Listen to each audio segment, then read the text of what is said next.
Okay, rolling. Hello, welcome. I tried to do a video yesterday and just kept starting and stopping and just couldn't get rolling. So we'll see how this one goes. Apologies if it's a bit rambling. Some of my videos are like that if you're new to the channel. I thought I'd share a few recent dreams. Hopefully you'll find them interesting. They certainly were unusual, as usual. The unusual is the usual in my dreams. This isn't the main one, but I found it funny that for the last two nights in a row, I'm having dreams about the cast from Star Trek: The Next Generation. Being they've been in both the last two dreams, and in both of the dreams, we're all like in a play together.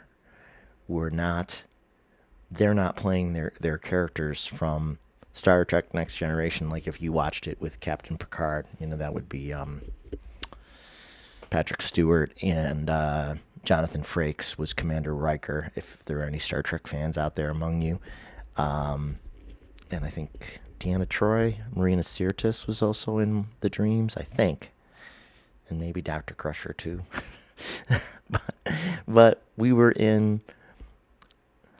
together in the dream like place together. So the first one 2 nights ago was like they were a traveling like Shakespeare troupe, and they came to town. And actually, no, I wasn't in that play. I was helping them. I was like their assistant, and I was making arrangements for them to get set up in the theater. And I was helping bring in their props from like the bus. Like they had just like cheap, low end props.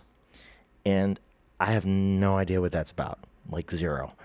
I have watched plenty of Star Trek and plenty of Star Trek the Next Generation, but not really recently. So that was a bit of a surprise. And then they were around last night too. But this time I think we were all in the play together, but I can't remember what the play was.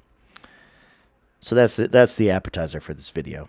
If that's if that sounds weird to you, um, we're just getting started. Um, a few nights ago, two, I can't remember if it was 1, 2, or 3 nights ago. Sometimes they blur together. Maybe it was Sunday. I had a dream that I wrote to my mom about. She's always like, "Wow, I don't know where you go when you sleep, but she finds them pretty amusing." Sometimes I send her little recaps by text the next morning. So I'll read you what I wrote to her. We'll start there, and then I'll see if more details come to mind as I'm recollecting it. So I had a dream about a futuristic society that was starting from nothing after some kind of major disaster. And it may have even been an off Earth colony. Like, I don't think it took place on Earth. And it was a small civilization. Basically, this new civilization was just starting to develop its first cities. So, like, I got a view of the city from a couple different vantage points, which I'll explain in a second. But it seemed like maybe a city of a few 100,000 people, like, and that was the beginning, like the all new beginning on possibly, like I said, another planet, perhaps an off world colony. But one of the weird things about it was the fashion was more colonial. So even though it was the future, let's see if I've got a note about it. Yeah, I was kind of dressed like Ben Franklin, like one of those, kind of colonial shirts, maybe like puffyish and maybe the shorter sleeves and the vest. Like if you've ever seen depictions of Samuel Adams, or even like when they sell Sam Adams beer, that depiction that they use of him to sell the beer, that's kind of how I was dressed. But yet this was taking place in the future, so it was like retro future fashion. And when I got to the planet, it was I was coming in with a bunch of other people, and we were essentially like immigrants.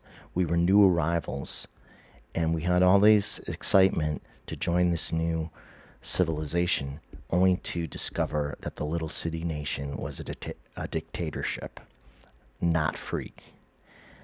And the buildings themselves kind of looked old, maybe more like 1900s, but there were also flying cars and flying buses. And they actually, when we arrived, the authorities, I presume, transported myself and the people I was with by flying bus to wherever they were gonna like place us to live.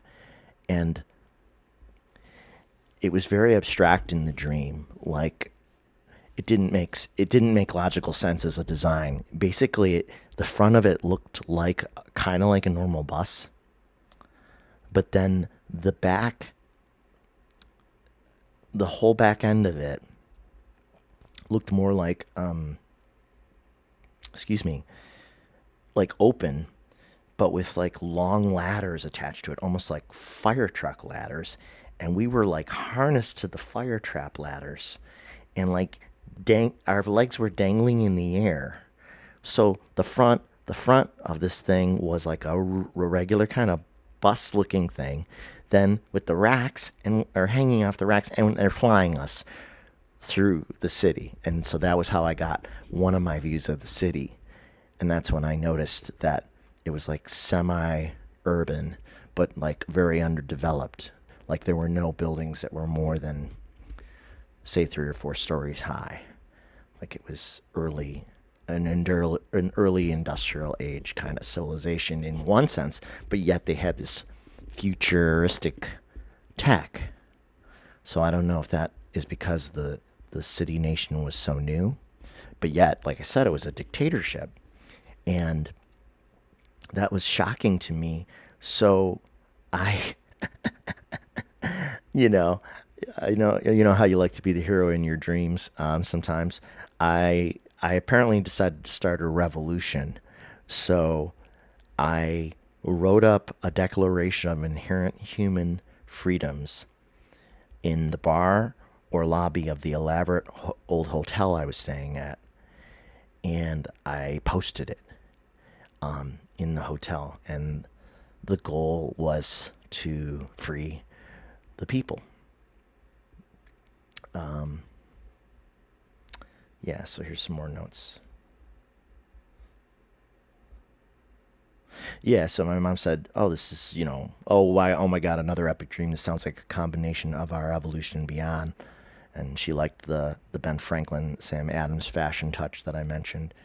So yeah, and that's how it was. It was this mixture of future and past.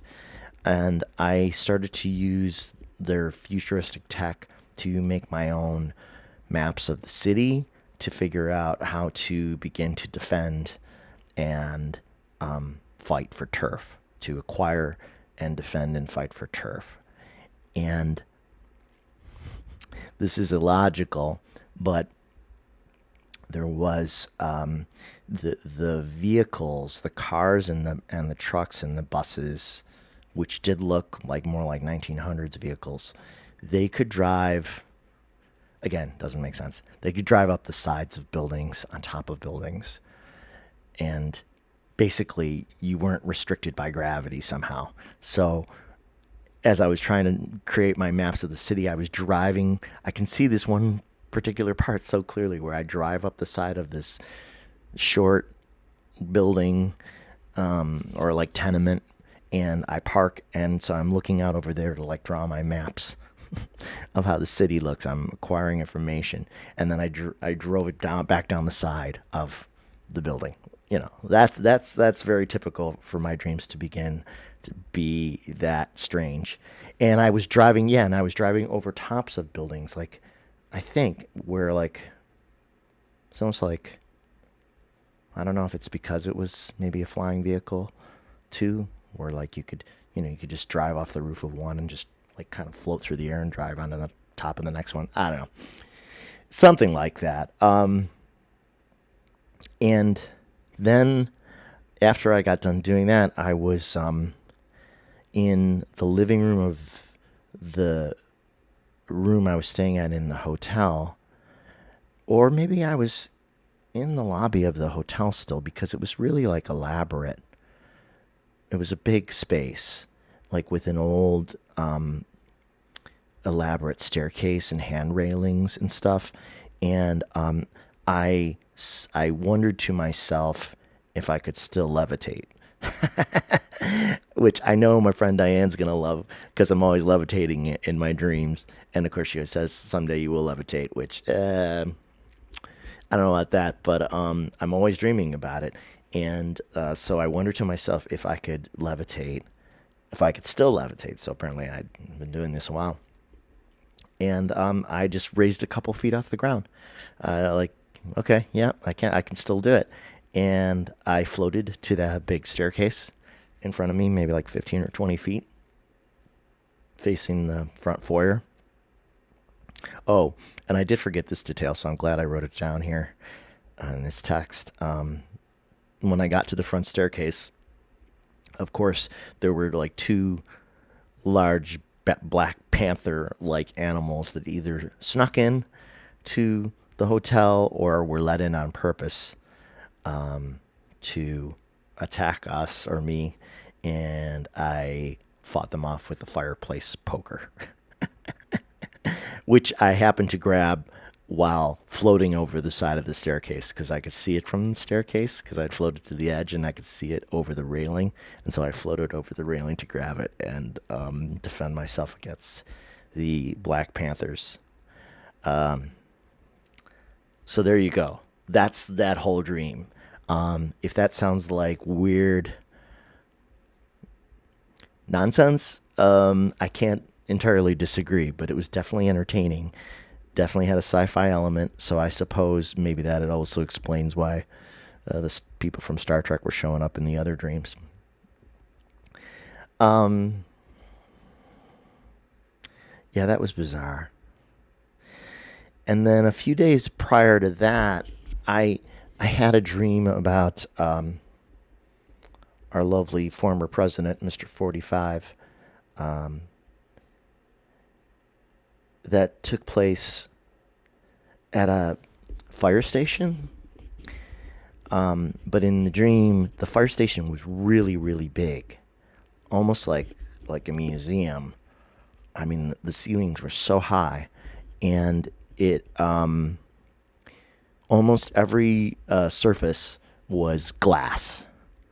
I don't know. I hadn't thought until this moment whether like that's supposed to be a metaphor for like putting out the fire, like, or he's the fire that has to be put out. But it was a summer day, which of course we're not remotely near that now here in Buffalo. We got our kind of first little snowfall last night, and it's pretty chilly now here. It's in the 20s. It's not as cold as it will get, but it's cold enough. So in this dream, it was the middle of summer, which was really nice. All the warmth, and this big glass firehouse had big scrolling doors that opened and closed on both sides. So those were all the way up. And I was with my mom. And the first moment that I spotted Mr. 45 was we were standing kind of like at the one end of the garage, like just at the one entrance of the garage on this side. And he was all the way just outside of the other entrance. But he was sitting at a big wooden desk in his typical suit and barking orders and being on the phone and ordering people around and being his usual obnoxious self, even though this was supposed to be like a campaign stop. But the thing is, there were hardly any people there. Basically, his staff was there and there were a few stragglers, and it was not like, this was not a successful rally. This is just like, I don't know what it was. It was weird. It was, there were no none of the red hat people there at all. And we're watching him carry on like a moron. And my mom turned to me and said, in the dream, not for real, when is somebody going to take him out? When is somebody going to take him out? And I did not answer the question. And I'm not going to answer the question now or speculate further on that part. But it was all in the dream. Maybe I shrugged. And so I guess he must have gotten bored at some point, because then he got up from the desk, and he never entered the fire station. He went the other way away from us up a hill and decided to begin driving golf balls towards the fire station. And we were still standing in the same place, right at the edge of maybe the rear entrance of the station. And the balls were bouncing off the glass and making a lot of racket as they hit. And then one chipped the glass and created a little crack. And then the next couple they broke straight through. They smashed a glass window on the front top side, and then one came right through the top of the fire station, because there was even glass in the ceiling of the fire station. And then there were even ones that fell behind us into the grass.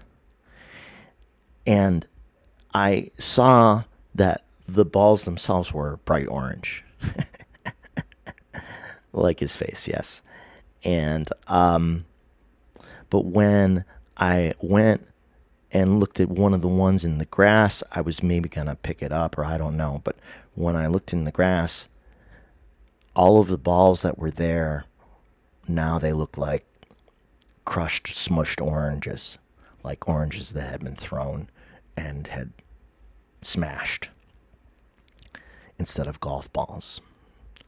So that seemed symbolic somehow.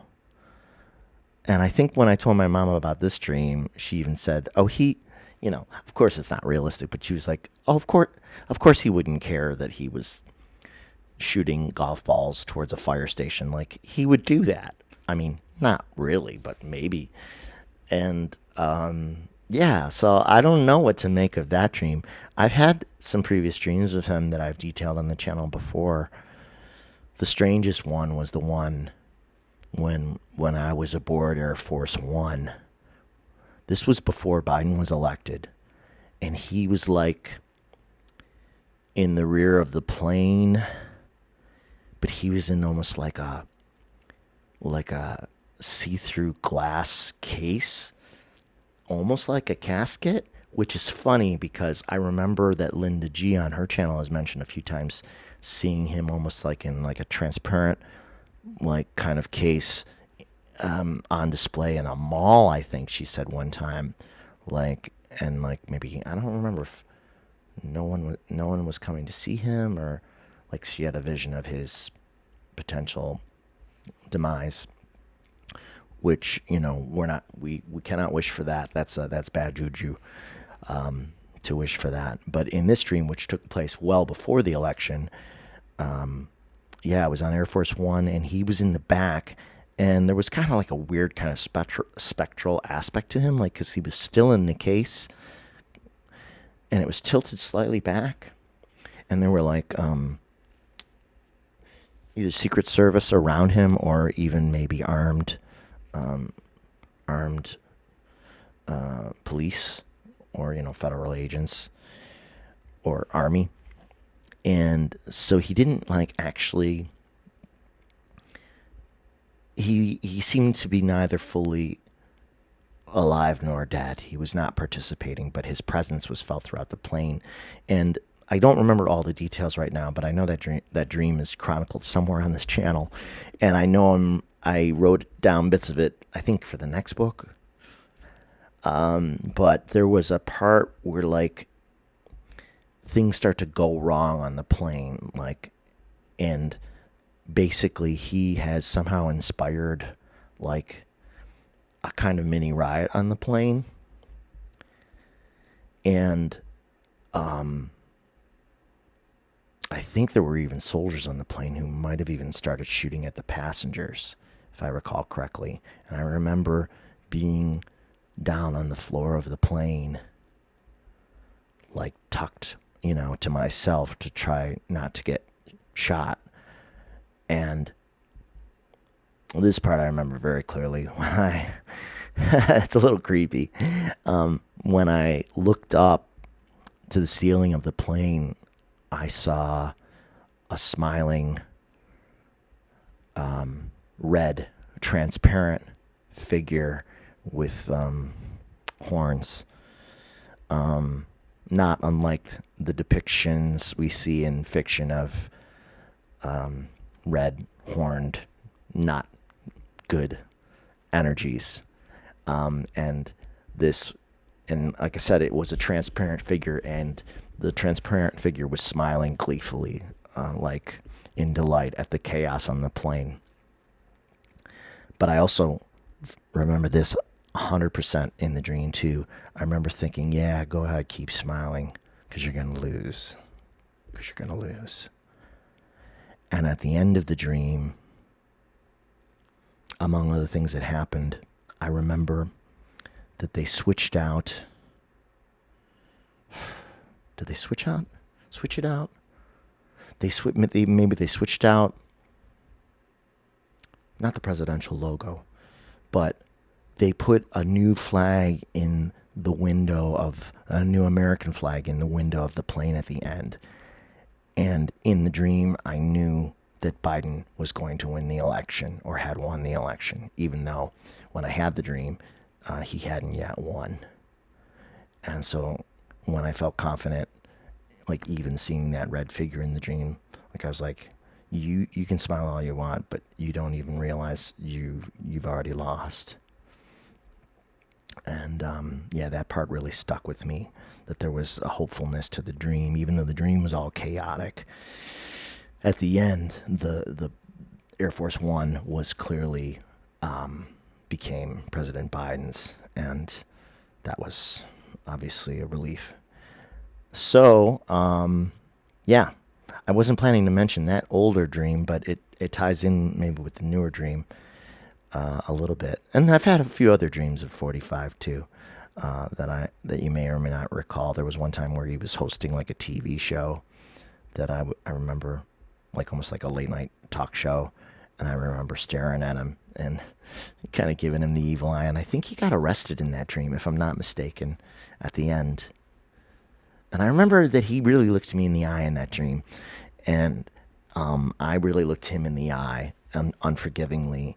And I don't know for sure if it's like what, like some psychics say, like when they have a dream about someone, or if they do remote viewing, which I don't do. When they do remote viewing, where they like really feel like they're with the person that they're dreaming of, or doing a remote viewing with. Like I think Ellie Dreams Down Under has said on her channel that when she has dreams of people like 45 or Vladimir, that she feels like she's really interacting with them in the dream sphere. And that particular dream, when he was the TV show host, the late night TV show host, it did feel like that. Like when I looked him in the eye, it was like, you know I see you, and I know what you are. But in these other two dreams that I described about him, that included him, before that he didn't look at me at all. And of course on Air Force One, he was in that strange kind of like casket, but seemingly neither alive nor dead. And then at the fire station, he was totally in his own world. He couldn't care less about any of us there, which certainly is accurate, symbolic. Okay, so that's what I got tonight. If you're a new viewer, I hope you found that somewhat interesting. I will do another reading from my new book soon. I think there are 5 installments up on the channel already that you can check out if you want to. The new book is called Life is Magic. You can find me at robfalgiano.com, and there's a link to Amazon to buy the new book if you're interested, or you can just listen to the readings. Excuse me. Um, this is definitely not the conventional kind of spiritual channel. I'm I understand that maybe I'm not everybody's, you know, I don't resonate with everybody, which is totally fine. I'm glad for the audience that I have, and I appreciate you taking the time to watch. If you'd like to leave some comments, some thoughts, that would be great. I always enjoy reading them. I love good, fun feedback, and I will see you again soon. Take real good care. Bye bye. Good night.